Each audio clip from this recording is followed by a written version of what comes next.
ഇപ്പം ഇറക്കുമതി ചെയ്തിരിക്കുന്ന മിസൈൽ എന്താണ്? GPS വർക്ക് ചെയ്തില്ലെങ്കിലും ഇത് തന്നെത്താൻ തന്നെ ട്രാക്ക് ചെയ്ത് പോകും. GPS-ൻ്റെ ആവശ്യമില്ല. ഈ ഉടമ്പടി ഏതാണ്ട് ഇതുപോലൊരു ഏർപ്പാടാണ്. അത് നമ്മൾ മറന്നു പോയാലും ദൈവം അത് ഓർത്തുകൊണ്ട് അതിൻ്റെ ലക്ഷ്യങ്ങളിലേക്ക് നമ്മളെ കൊണ്ട് എത്തിക്കും.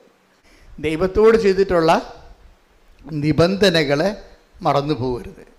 നിയോഗങ്ങൾ നമുക്ക് മറക്കാം, പക്ഷേ നിബന്ധന നമ്മൾ മറന്നു പോകരുത്. കാര്യം എന്താണ്? അത് വിശ്വസ്തതയുടെ വിഷയമാണ്. പക്ഷേ ഇത് എപ്പോഴും ഓർക്കണം, ഉടമ്പടി വർക്ക് ചെയ്യണത് വിശ്വാസത്തിലല്ല. പിന്നെ എന്തിനാണ് വർക്ക് ചെയ്യണത്? വിശ്വസ്തതയിലാണ് വർക്ക് ചെയ്യണത്. വിശ്വാസമല്ല എല്ലാം. എന്താണ്? വിശ്വസ്തതയാണ് എല്ലാം. വിശ്വസ്തത എന്ന് പറഞ്ഞാൽ എന്താണ്?